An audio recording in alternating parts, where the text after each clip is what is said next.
YouTube, welcome back. Today's a little different. My channel's not 100% focused on welding, though that's what I like to do. So anywho, I'm up here at my family's recreational property, and we've got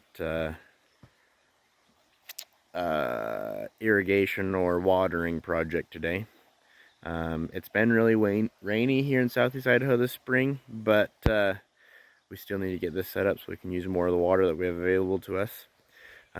You've seen some stuff up here before. Cabin, you can see there's his cabin right there with 6 solar panels on it.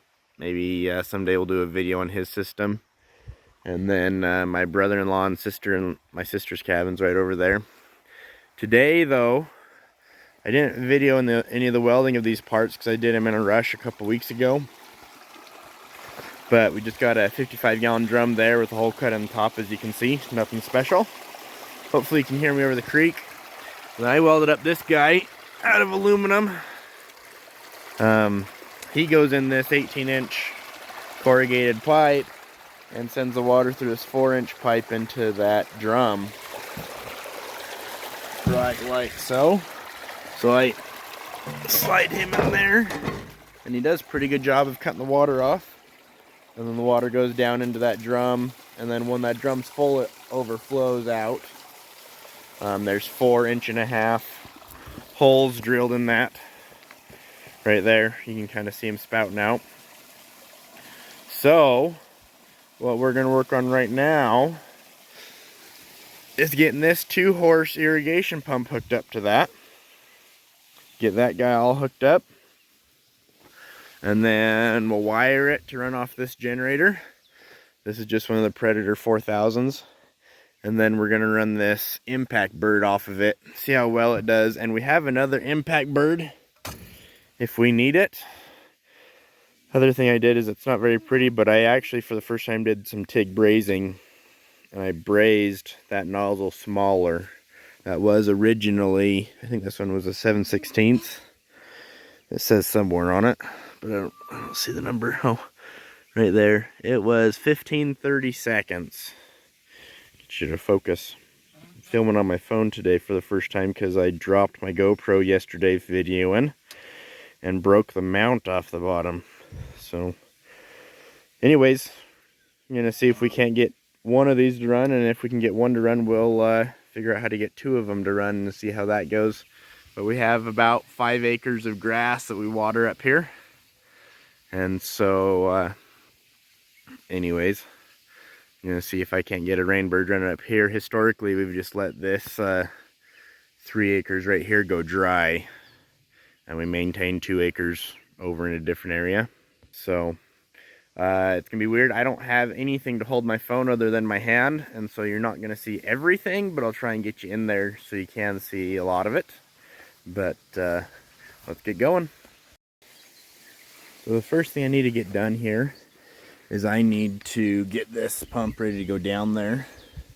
And so I need to get this cut off so that I can put that piece on. That's the piece that's gonna reach out of the creek and go to that blue hose. But that blue hose, if we attach it straight to the pump, it'll just kink before it gets out here.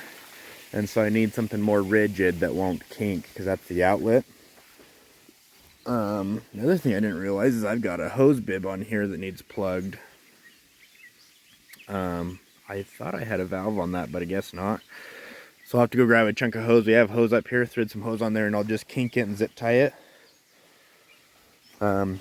That's how I used to prime this pump. I used to run this pump at my house. I also use this to prime as well. That's the inlet. Kind of a goofy setup, but it worked really well up until it became too much of a pain to use our ditch. So what I need to do is get this guy cut off to the right height, that when he sticks in a 55-gallon drum, he's about, I want to go about 4 inches off the bottom of the barrel to that fitting there. So I'll lift this up here so you can see.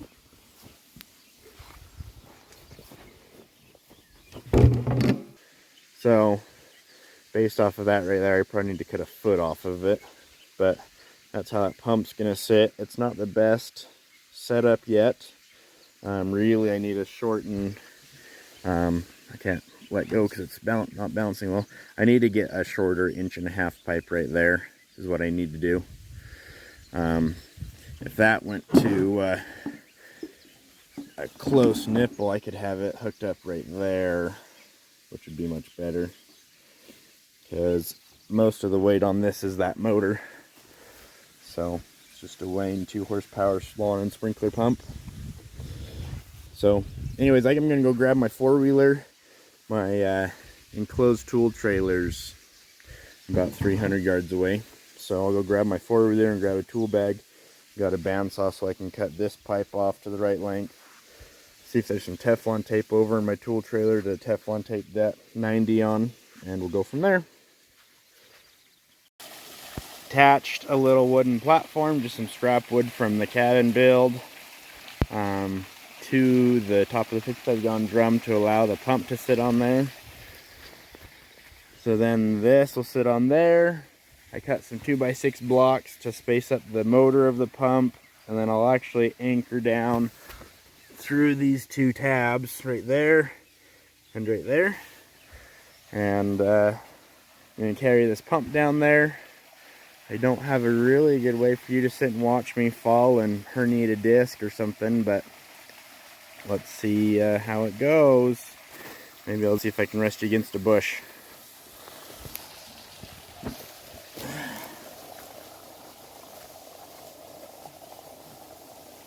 Okay, wish me luck.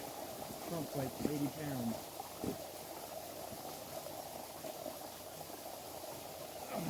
Maybe more like 65, but it's awkward. An awkward 65, so we'll call that 80. Man, these rocks are all muddy and wet, so if I slip and fall and die, call 911.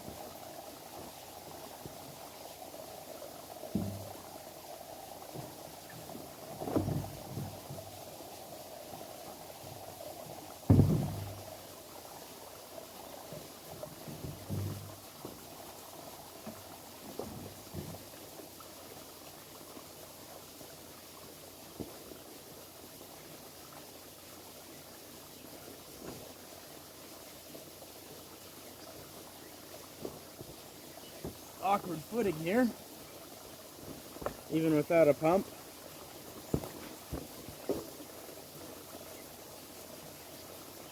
I'm still going to probably turn that about 20 degrees counterclockwise. Grab a drill. These Milwaukee extensions are amazing. So I'm going to be able to reach past that pump and screw that down.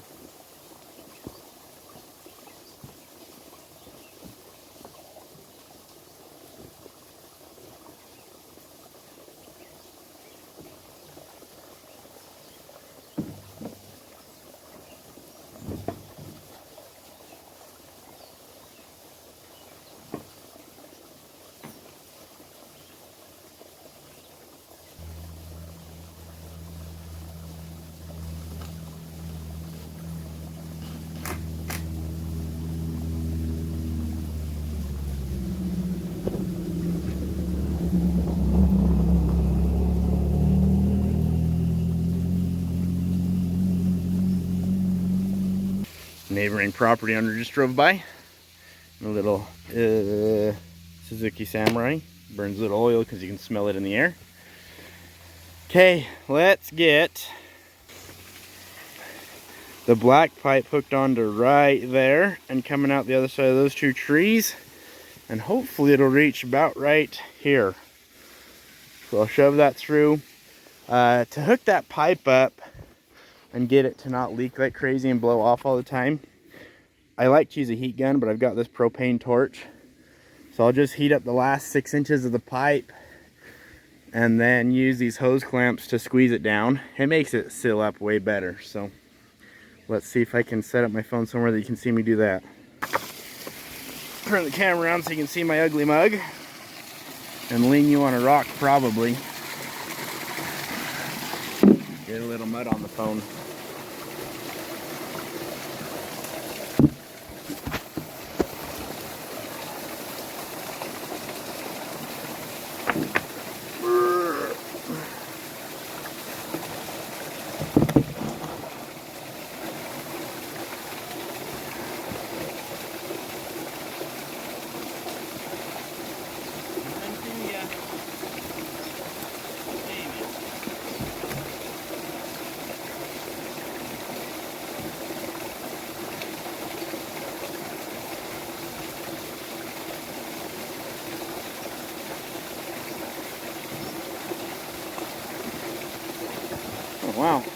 landed pretty good. I couldn't even see that from up there.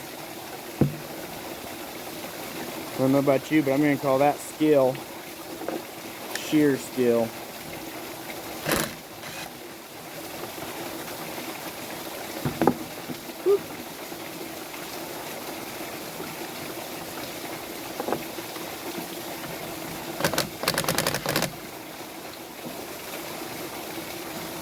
Scoot those clamps away.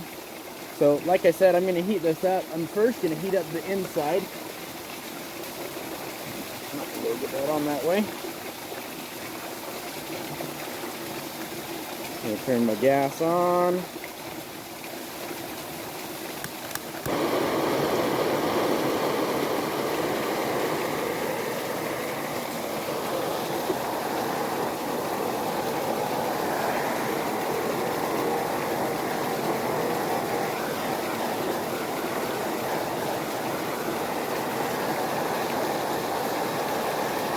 Now my goal is to get this hot enough that it hurts to touch and is really flexible without melting it in any one spot.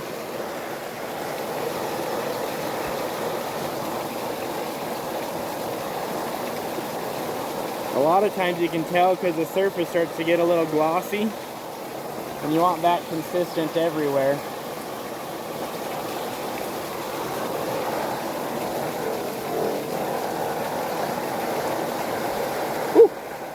Very hot to touch, and it is soft.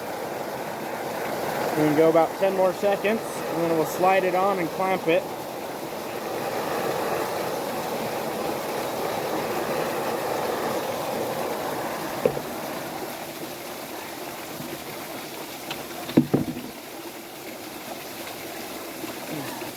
See how easy that slides on? Now if I can get the clamps on without burning my fingertips, that'd be perfect.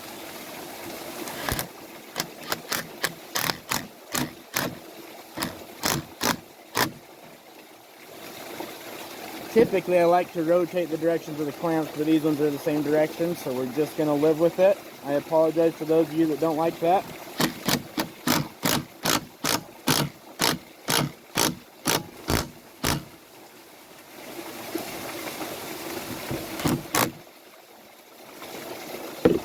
Okay, that is very hot to touch, but let's get you a different angle.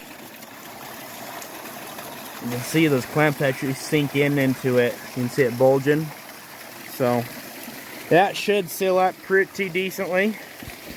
So next thing is we got to get a normal hose or something to cap that off, which is going to be a normal hose fitting. And I need to set up a different way of priming this pump now. But anywho, get the plug wired on and get that hooked up, and we can start the generator and see if the pump will actually move water. Once we see if the pump moves water, then we'll work on attaching the blue hose in that trailer right to the end of this black hose. And I don't have a good fitting for that, so I'm just going to slip it over and put 3 hose clamps on it, and whatever leaks. This is mostly making sure we can get. So, propane torch for the win. Burns-o-matic. Here's the plug I'm putting on right here. This is a L1420. L stands for locking, so it's going to be rotational. Did I say 20? L1430. The L means it's locking, which means it's going to be a rotational plug. If there was no L on there, then it would be 4 straight prongs. So, on this style of plug, everyone I've ever seen anyways, and somebody can correct me if I'm wrong, but everyone I've seen, the one that's got the tang on it like that, that is the ground. Neutral is opposite the ground, and then these two are the line. So this pump that I'm hooking up needs no neutral. It just needs 2 lines and a ground, so I'm going to hook up black, white, green on there. I'm just using a typical extension cord cable. I've had it on this pump for years. It's 14 gauge.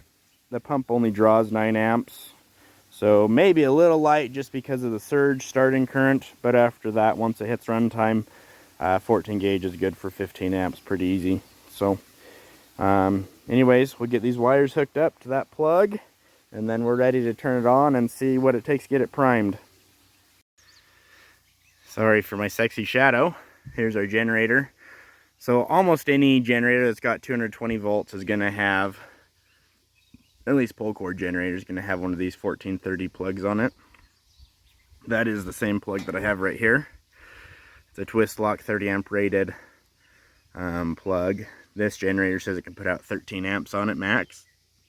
So hopefully this generator can start the pump. If it can start it, it'll run it, because the pump only draws 9.4 amps max run power. So anyways, I'm going to get this generator started up and plug this pump in and see how hard it is for me to prime it. So over here, always turn the gas off on your small engines. Turn the choke on. Turn the power switch on, and let's see if it'll start.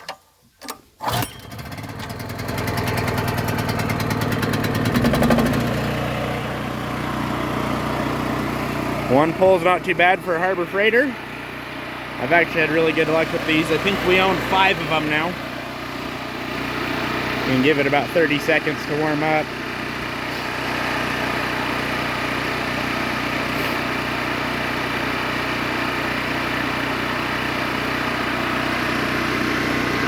See what it does.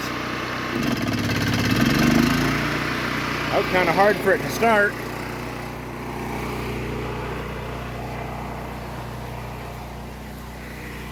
That's going to dump a bunch of water out of there once this pump actually primes.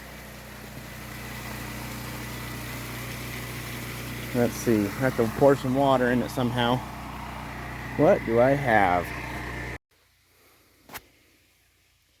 Okay. I don't know why I say K all the time. Some stuff's happened off screen. Dun dun dun. I hooked up the hoses and I rolled them out. I didn't think you'd really care to see that. It's not that exciting, but I'll show you what. So we got the big Rainbird clear out there. This blue 2-inch line runs all the way back and is hooked up back to that black pipe. And then the small Rainbird comes back and is hooked up to that spout that's on there that I told you I needed for cap or something. So anywho, if this pump maintained its prime, I should be able to just start this and plug it in, and we'll start drawing out of that there overflowing 50-gallon drum, and see the sprinklers turn on. So let's go start the pump, or the generator, I mean, the thing that runs the pump.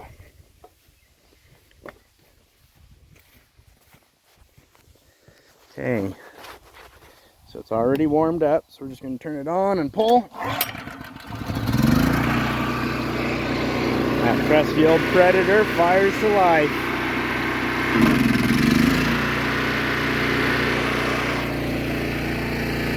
The blue hose is changing shape. It is turning round. Oh, you can even see the water moving.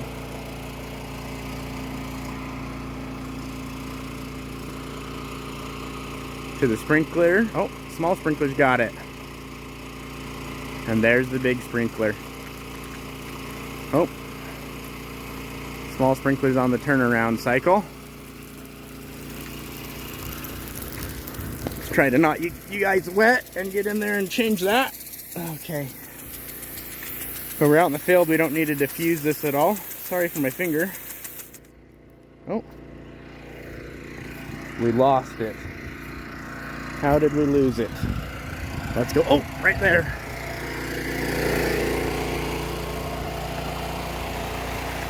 One hose clamp did not hold. Time to do 2. Okay. Run over. Always unplug. Never turn your generator on and off with a load. For sure, don't start it with a load. Okay, so I'm going to undo that hose clamp, put 2 hose clamps on that and see if it holds. Round 2, Tyrell versus watering system. Power on. Mean hit to the generator. Blue hose changes size. Literally just watch the water running right through that. Little rainbird hips just a second before.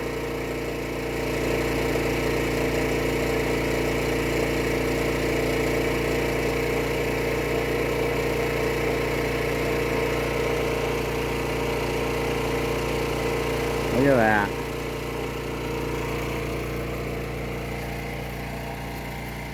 We've got to order some different nozzles for our bigger rainbird. The smaller one seems to perform as well, gets as much distance as the big one does. Because those welded nozzles, I need to get like a better taper or something. See, the stream's not one solid jet. Let's get over there closer. So I need to taper that better so I don't get the turbulence that causes that. Still a lot of water moving. But I could maybe reach in the back side with a larger drill bit and clean up the lip that I would assume is on the inside, inhibiting that right now. So that's a big rainbird and a little rainbird running. Let's go see how our creek is keeping up with the water in that 55-gallon drum.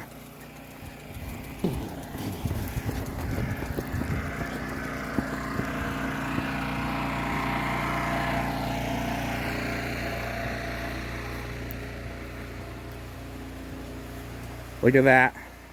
2 rainbirds running. We're still overflowing. See the water squirting out the back side? Also see the water squirting out the side of the pump housing. I wonder if I could weld that. That's cast. You're not supposed to be able to weld cast, but you are supposed to weld it because everybody goes back and forth on that. It looks like it's just cracked by the one flange. I don't know when that broke. It wasn't broke last time I had it hooked up at my house. But that right there means we can run until the generator runs out of water, or out of gas, which these days is like a small fortune. I only had a small, look, the water's getting past that big hose clamp, but this small, weaker one is holding on. I needed another one. I didn't have 2 of these heavy duty ones. I only had one other small one. So that's gonna have to get repaired. I want to stretch out this cord. Let me zoom you see better. I want to stretch out this cord. Sorry if you can't hear me over the generator. I want to stretch it as far this way as we can. If we're going to keep having this much water this year, we want to be able to run off of 9 solar panels right there off my sister's cabin. She may not be as on board with that, but my brother-in-law is pretty okay with it. But for now, I want to stretch that cord as far this way as we can to get the generator as far from the road as we can so nobody sees it and thinks, I want. But I've got some irrigation pipe that I've got to go weld at home. I got to go get some 8-inch irrigation pipe welded at home, so I got to get this stuff all cleaned up. I'm going to put probably 2 gallons of water in that generator. Gosh, I keep thinking water. Put 2 gallons of gasoline in the generator so that it will stay running. If I put water in, it won't. And let it just run till it runs out of gas. So anyways, let's turn around and get one last look at those beautiful, beautiful rainbirds running. Look how much more water comes out of that big one. It's not necessarily, oh, it is reaching further. Not much further, but tons more water coming out. So I need to go look. I've got the other sprinklers over here. We're running, they're not now. So I got to go make sure we didn't run out of, we maybe ran out of water.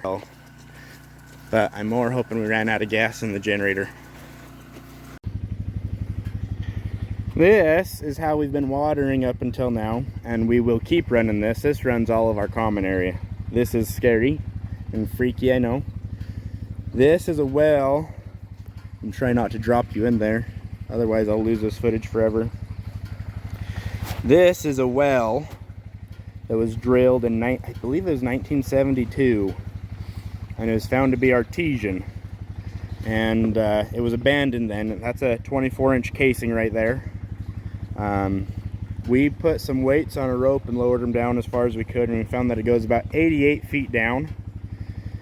And anyways, if you do the math, you multiply the pi r squared for your area, and then that height, that has actually about 1,100 gallons of water right there. So it replenishes and fills back up until it's overflowing. It's normally overflowing right here. The reason it was abandoned though is it turned out that it only flow about 3.5 or 4 gallons a minute, which for an agricultural well is absolutely useless. So they abandoned it here, and we have water rights to this well. It's not actually physically on our property, it's on the neighbor's property, and they're okay with us using all of it. So it's 380 feet from our property line, but about 600 feet from where we actually use the water.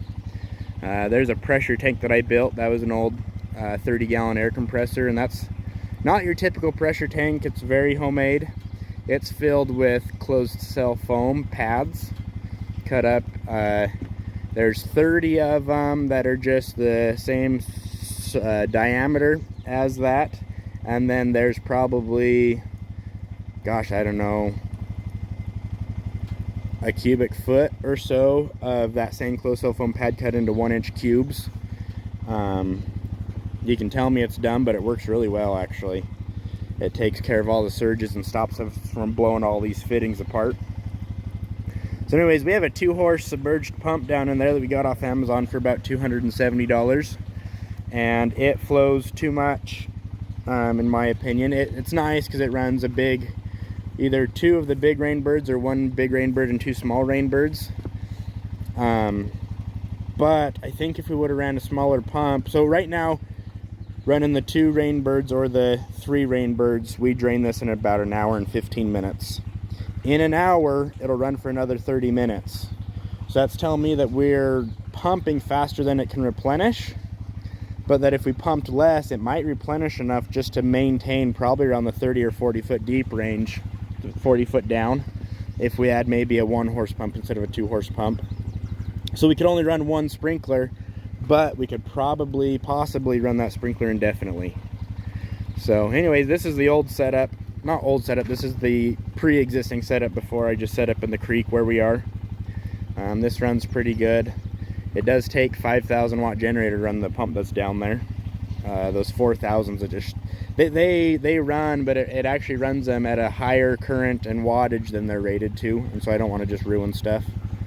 But this is kind of crazy. We used to be able to come ride the 4-wheeler right through here and not be soaking wet, but I don't know if you can see, that's a foot deep. Water, muck, nasty, elk poop.